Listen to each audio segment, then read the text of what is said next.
വിഷ്ണുശാലിനിയുടെ latest പ്രൊമോയിൽ Vishnu അങ്ങനെ ഹോസ്പിറ്റലിലേക്ക് എത്തുന്നുണ്ട്. അന്നേരം സത്യഭാമയ്ക്ക് ബോധം തെളിയുകയാണ്. ശ്യാമയുമുണ്ട്, ഡോക്ടറുമുണ്ട് കൂടെ. അന്നേരം ആരാ അമ്മയെ ഹോസ്പിറ്റലിൽ എത്തിച്ചത് എന്നിങ്ങനെ ഭാമയോട് വിഷ്ണു ചോദിക്കുമ്പോൾ ആരോ എന്നെ കൊണ്ടുവന്നതായിട്ട് ഓർമ്മയുണ്ട്, പക്ഷെ ആരാണെന്ന് എനിക്ക് അറിയില്ല എന്നിങ്ങനെ ഭാമ പറഞ്ഞിട്ട് ശ്യാമയോട് ആരാണെന്ന് ചോദിക്കുന്നുണ്ട്. എന്നെ ഇവിടെ അഡ്മിറ്റ് ചെയ്ത് ആരാണെന്ന് ഭാമ ചോദിക്കുകയാണ്. അന്നേരം അതെനിക്ക് അറിയില്ല സത്യാമ്മയെന്നിങ്ങനെ ശ്യാമ പറയുകയാണ്. അന്നേരം അത്രയും നേരം അത് കേട്ടുകൊണ്ടിരുന്ന ഡോക്ടറും ഉണ്ടായിരുന്നിട്ട് അപ്പോൾ പറയുന്നുണ്ട്, എന്താ കുട്ടി പറയുന്നത്?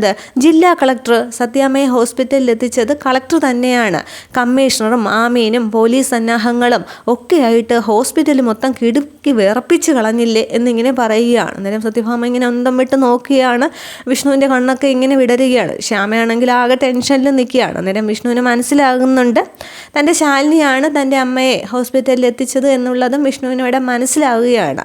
മറഞ്ഞു നിന്നുകൊണ്ട് തന്നെ അമ്മയെ രക്ഷിച്ചതും തനിക്ക് വേണ്ടി എല്ലാം ചെയ്തു തന്നതും അന്ന് ലോക്കപ്പിൽ നിന്ന് ഇറക്കിയതും വസ്തുവിൻ്റെ ഹോട്ടലിന് വേണ്ടി സ്റ്റേ വാങ്ങിച്ചു തന്നതും ഒക്കെ ശാലിനിയാണെന്ന് വിഷ്ണു ഇവിടെ തിരിച്ചറിയുകയാണ്. ഇത്രയുമാണ് പ്രൊമോയിൽ കാണിക്കുന്നത്. അപ്പോൾ ശാലിനിയെ കാണാനായിട്ട് ഇനി വിഷ്ണു പോകുമോ എന്നുള്ളതും ബാക്കി കാര്യങ്ങളൊക്കെ ഫുൾ എപ്പിസോഡ് വരുമ്പോൾ കാണാം. Okay, thank you.